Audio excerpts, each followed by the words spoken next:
My name is Lydia Monroe, and 3 weeks ago, I woke up in a hospital with no memory, no family, and no clue who had tried to kill me. They said I was lucky to be alive, but luck doesn't leave you half drowned in freezing water with someone else's name echoing in your dreams. Piece by piece, I found fragments of my past, a missing friend, a powerful man, and a secret worth killing for. What I uncovered turned my confusion into vengeance and my silence into fire. Tell me, where are you watching from? Don't forget to subscribe for more stories like this. The first thing Lydia Monroe noticed was the sharp, sterile bite of antiseptic that hung in the air. It pressed against her senses like something alive, cold and unforgiving, wrapping around the edges of her fading awareness. When her eyelids fluttered open, the ceiling above her came into view, an endless stretch of white, sliced by fluorescent lights that buzzed faintly overhead.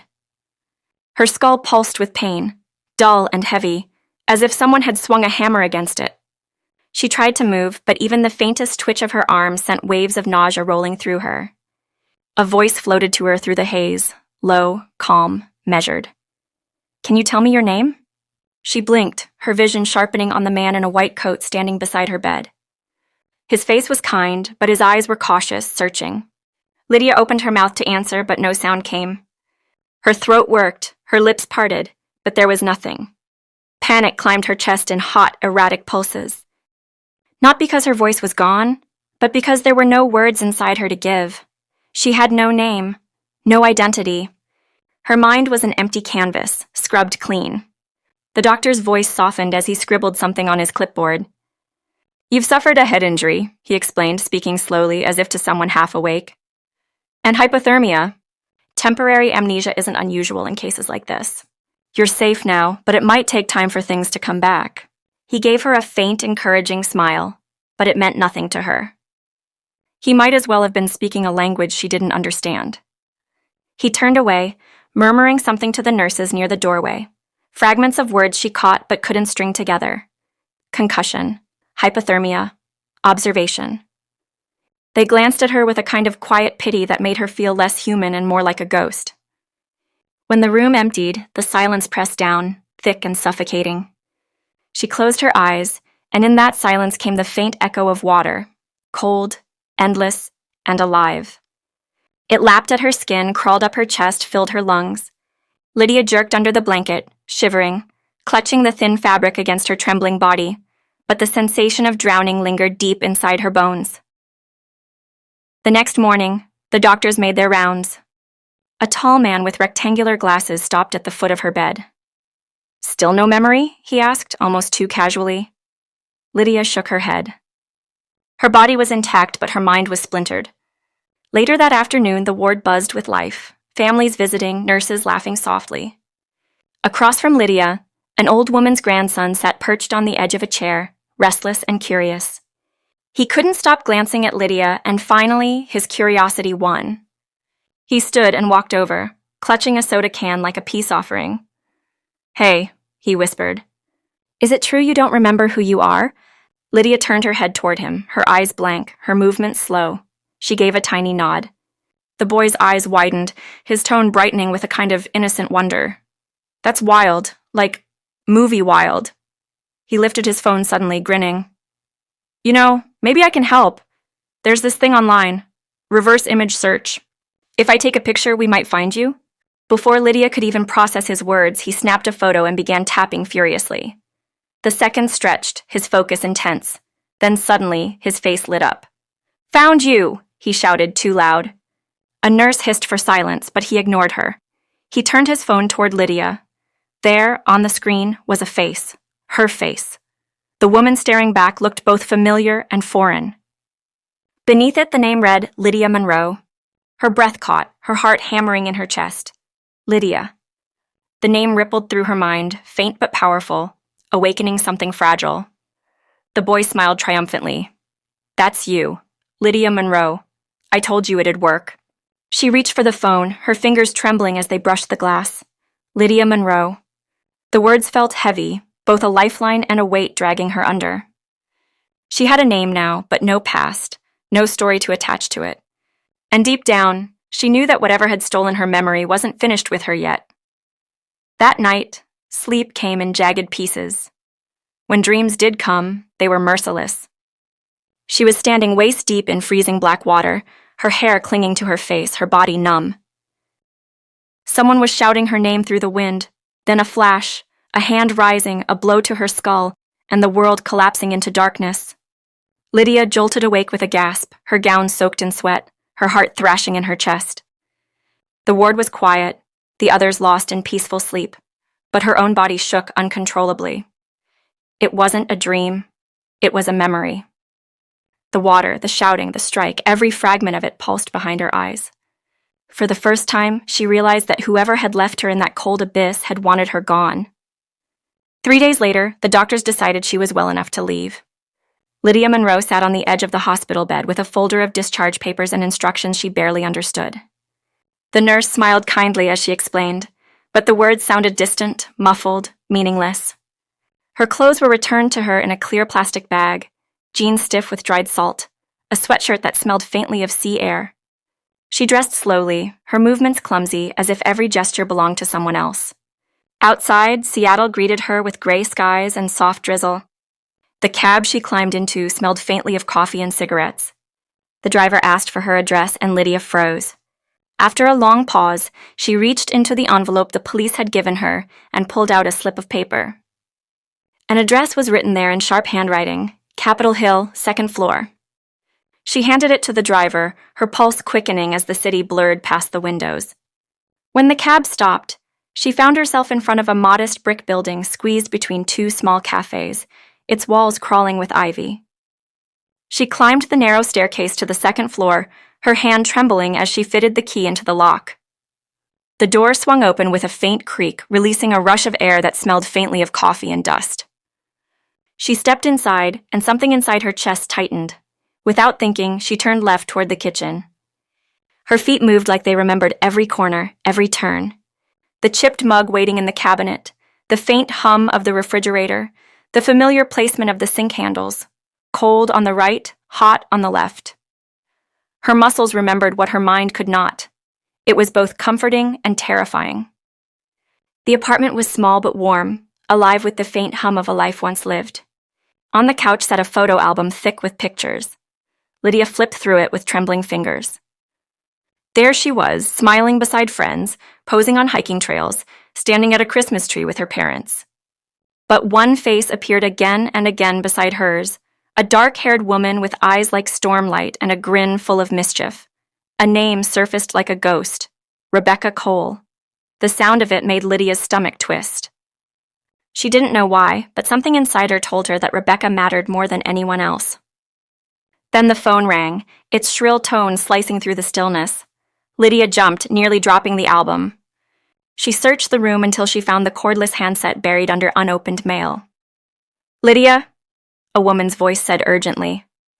"Oh my God, thank God you answered. Where have you been? I've been calling for days." Lydia's throat tightened. The voice was familiar, but she couldn't place it. "It's Nina," the woman said quickly, her tone softening. "Nina Wells, from work. Please don't tell me you've forgotten me too." Lydia didn't know what to say. She felt the truth catch somewhere behind her tongue. Nina didn't wait. "You disappeared last Friday. Nobody's seen you since. Then I find out you got fired? You didn't even call me." The word hit Lydia like a slap. Fired.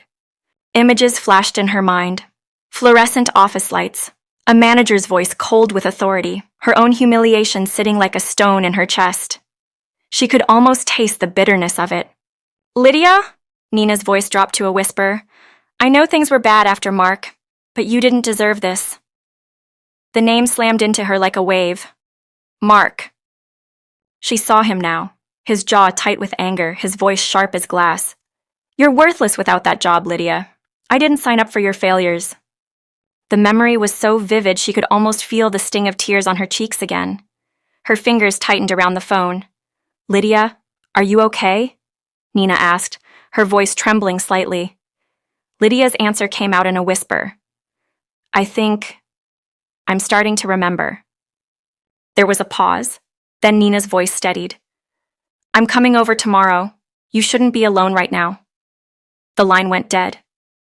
Lydia lowered the phone, her heart hammering. Around her, the apartment seemed to close in, filled with ghosts of a life she couldn't fully recall. On the table lay the half-packed suitcase. On the shelf, the photos of her and Rebecca. Somewhere in this space hid the truth of who she had been and why she had been left to die. The following morning, rain streaked softly against the kitchen window as Lydia sat at the table, fingers tracing the rim of an untouched coffee mug. She hadn't slept much. Every time she closed her eyes, she saw flashes of dark water and a woman's voice screaming through the storm. The air in the apartment felt heavier now, as if her memories had soaked into the walls, waiting to be noticed. A gentle knock broke through the quiet, followed by the sound of the door unlocking. Nina stepped in, her curly hair frizzed by the drizzle, clutching a paper bag that smelled faintly of soup and worry. "You look like hell," she said softly, setting the bag on the counter. "But I guess that's normal after what you've been through." Lydia forced a faint smile, though her hands trembled slightly as she reached for the cups. Nina studied her for a long moment, her expression softening. "You still don't remember everything, do you?" Lydia shook her head. "Only bits, pieces that don't fit together." Nina exhaled, unpacking the food as if grounding herself through the motion. "Then maybe it's time to talk about Mark," she said quietly. The name hit Lydia like a jolt. "Mark Davis," Nina continued carefully, watching her reaction. "Your boyfriend? Or maybe ex? I don't even know anymore. You moved in with him for a while after leaving this place, but lately you weren't happy. He said you were distant, distracted. And after you lost your job, things got bad. He told people you'd gone off the rails." Lydia's pulse quickened. Her fingers tightened around the mug until she could feel the ceramic edge biting into her skin. Images flickered again, Mark standing in the kitchen, shouting, his face twisted with fury. "You think I'm going to carry you forever, Lydia? You're pathetic. You can't even keep a job." The echo of his voice was so real it made her flinch, her chest constricted. She could smell the faint tang of whiskey, feel the heat of his anger filling the room. Then another image surfaced, the suitcase by the door, her hands shaking as she packed, tears blurring her vision while Mark stood over her, sneering. "Go then. Let's see how far you get without me." The memory was sharp and brutal, but at least it was something real. "I left him," Lydia murmured, her voice breaking. "He didn't want me there anymore." Nina nodded slowly, her eyes full of pity. "Good. You deserve better than that man." But Lydia wasn't listening anymore. Her mind had begun stitching fragments together, and one thread ran straight through the name that wouldn't leave her, Rebecca Cole. Every time she tried to think past the argument, past the night she'd walked out on Mark, she saw Rebecca's face. It was like a light flashing through the fog. "Nina," she said slowly, "do you remember Rebecca? Rebecca Cole?" Nina blinked, startled. "Of course. Rebecca, your friend. You two were inseparable before things went south. Didn't you do some project together before all this happened?" Lydia frowned. "Project?" "Yeah," Nina said, rummaging through the bag absently. "Something about government contracts or some article you were helping her with. You said she was investigating someone high up, some official. I don't remember the details, but you said it got messy." Lydia's stomach tightened. There it was again, a hint of something dark and dangerous. She could almost see it now. Rebecca sitting across from her in a cafe, eyes alive with determination, whispering urgently about something she wasn't supposed to know. Then came the flash, the sound of rain, the metallic clang of a door, a blow to the head. Her breath hitched. The room seemed to tilt. "Lydia," Nina's voice pulled her back. Lydia looked up slowly. "I think she's in trouble." Nina frowned. "Rebecca, why?" "Because she's missing," Lydia said. The words came out low, certain, instinctual. "I went to her place yesterday. Her mother said she hasn't been home in 2 weeks. Nina's face went pale. 2 weeks? Wait, you went there? Lydia nodded, her voice trembling. Her mom gave me a spare key. Said she was working on something before she vanished. Nina hesitated, then reached across the table, squeezing Lydia's hand. You should let the police handle that. But Lydia shook her head. The police think I was an accident, she said bitterly. They think I just fell in the water and forgot my name. But that's not what happened. Her tone hardened, her eyes darkening with resolve. I remember someone hitting me. I remember being at a place near the docks, a warehouse or something. And Rebecca was there. The rest of the day passed in a blur. After Nina left, Lydia sat for hours staring at the rain trickling down the window pane, listening to the low hum of the refrigerator, the occasional passing siren outside. Finally, as dusk crept in, she rose and crossed the room to the half-packed suitcase by the door. Inside, among the folded clothes and scattered receipts, she found an old leather planner. Its corners were frayed, pages creased. Flipping through, she found notes in her own handwriting, numbers, reminders, bits of addresses. And then, near the back, one address circled twice in red ink, Green Lake. Beneath it, a name scribbled hastily, Rebecca. The next morning, Lydia boarded a bus heading north, the city melting into a blur of mist and movement outside her window. She pressed her forehead against the cool glass, trying to steady her breathing. Every passing street felt half familiar, every face like something seen in a dream. The bus rattled to a stop in a quiet neighborhood lined with fir trees and narrow houses painted in fading shades of blue and gray. Rebecca's house sat halfway down the block, a small one-story home with wind chimes tinkling softly in the damp air. Lydia hesitated before climbing the steps, her heart pounding so loud it drowned the sound of rain. She rang the doorbell, and after a long pause, the door opened.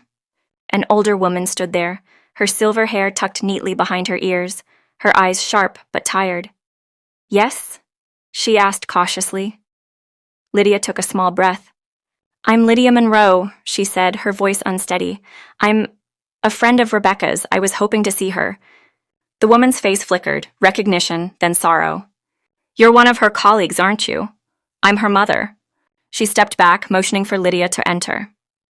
The living room was warm and smelled faintly of tea and old paper. The walls were lined with photographs. Rebecca as a child, Rebecca at college, Rebecca smiling beside the same woman Lydia remembered from the photos in her apartment. "Rebecca hasn't been home for 2 weeks," her mother said, settling onto the couch.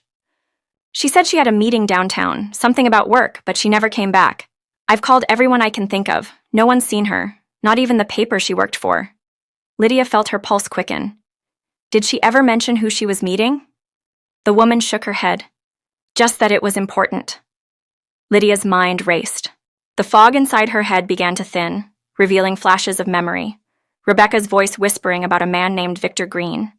The warning in her tone, the fear she tried to hide behind her bravado. Lydia clenched her fists. "Thank you," she said softly, rising from the couch.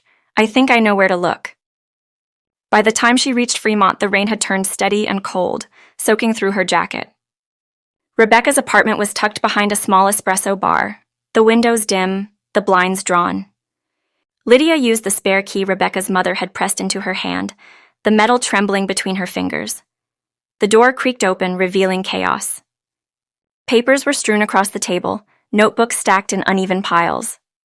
A laptop sat open, its screen black but warm to the touch, as if it had only recently gone to sleep. Lydia moved through the room slowly, her heart hammering, and pressed a key. The screen flared to life. Rebecca's inbox appeared, filled with dozens of unread emails, most of them from editors, deadlines missed, urgent reminders. But one subject line caught her eye, buried near the top. It read, "Meeting tonight, 8 p.m. We'll send location." The sender was a name she didn't recognize. Hannah Miller. Lydia clicked it open. Inside was a short message. "It's important. You'll understand when you see it. Don't come alone." Beneath the text was a map marker, highlighting a spot near the southern edge of the Puget Sound, an abandoned boathouse by the docks. The moment Lydia saw it, her breath caught. The sound of rain, the corrugated metal roof, the crashing waves, it was the place from her dreams, the place she'd nearly died. Lydia stood staring at the map marker on the screen until the glow of the monitor painted her face in pale blue. The boathouse.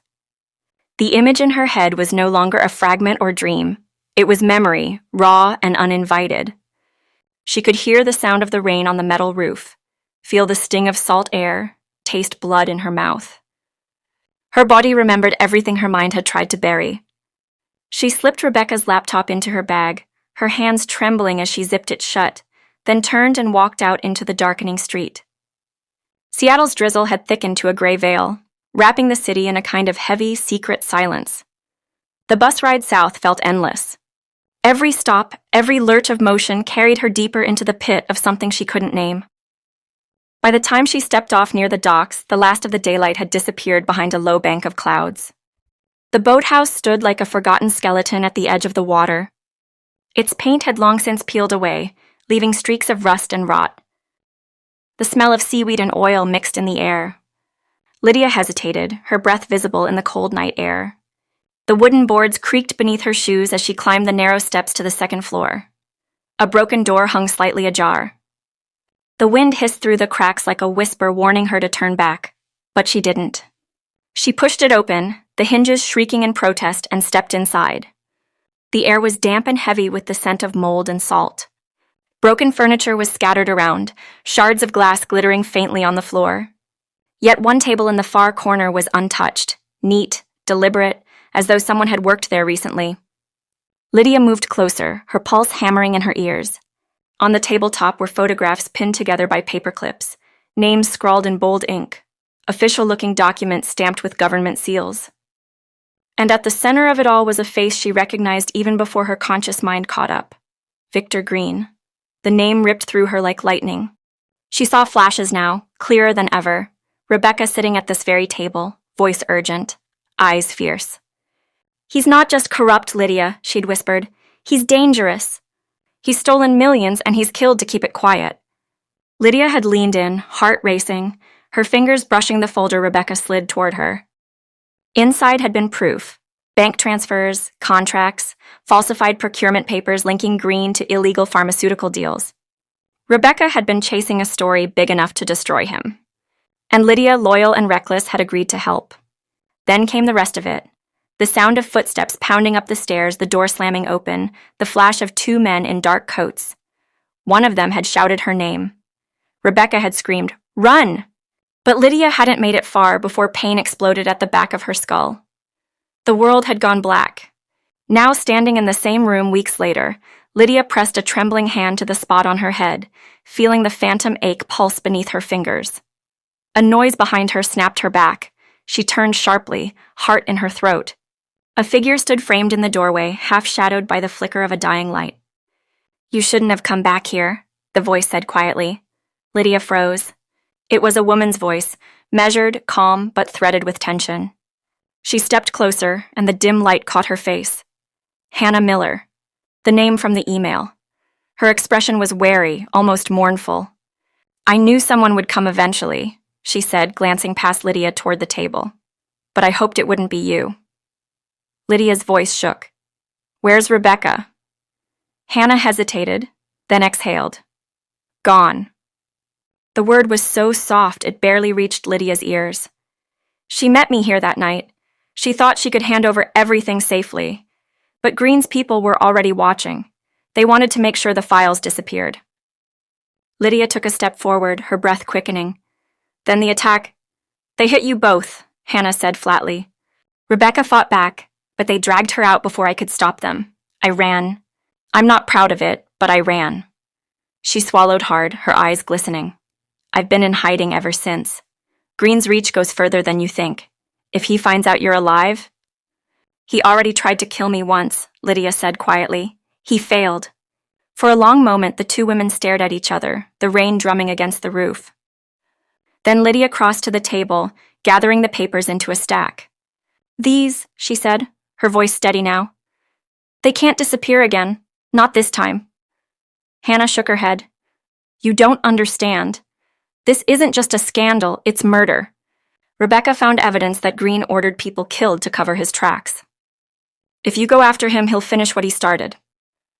Lydia met her gaze. "Then I'll make sure he doesn't get the chance."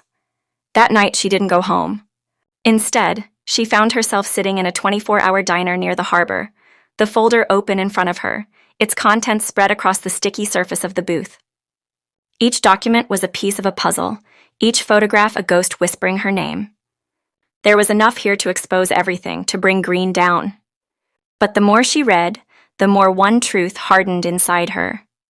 Rebecca had risked her life for this, and Lydia had nearly lost hers. If revenge was all that was left, then so be it. 2 days later, Lydia walked into the glass and steel tower of Green Tech Solutions, the private front Victor Green now ran his operations through. She had spent the night crafting a new identity, slipping through digital cracks Rebecca had once shown her how to use. The receptionist smiled politely as Lydia signed in under a false name and waited for the elevator. Her pulse was steady now, her purpose clear. On the 18th floor, the doors opened into a world of luxury: polished marble floors, soft music, panoramic windows overlooking the sound. And there at the end of the hallway stood Victor Green himself, silver-haired, impeccably dressed, exuding power like cologne. He was laughing with two associates, a predator wrapped in charm. Lydia stepped forward, the folder in her hand like a blade. "Mr. Green?" she called softly. He turned, his smile freezing when his eyes met hers. There was a flicker of recognition, confusion first, then alarm. "Do I know you?"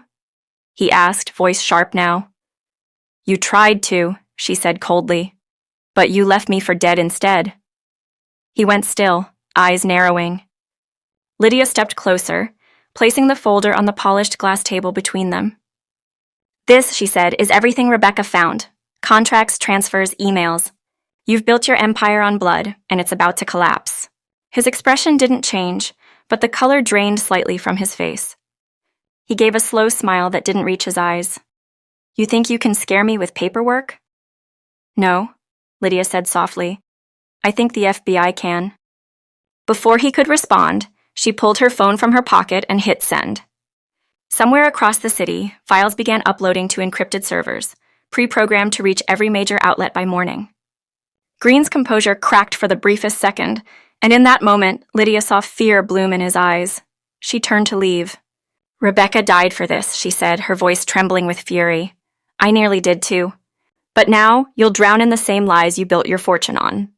Security rushed past her as she stepped into the elevator, their radios blaring. Down in the lobby, Lydia's legs trembled, but she didn't stop. When she stepped outside, the rain met her face again, cold, cleansing, endless. That night, headlines began to appear. State contractor implicated in bribery and homicide. Whistleblower evidence surfaces in green tech scandal. Lydia watched the news unfold from her apartment window, her reflection caught in the glass. Rebecca's face stared back from a photo beside the television, smiling, alive, fierce. Lydia raised her glass quietly. "You were right," she whispered. He couldn't bury the truth forever. Outside, the rain fell harder, washing the streets clean, carrying with it the last of the darkness that had followed her from the water. For the first time since she'd opened her eyes in that hospital bed, Lydia Monroe felt whole again.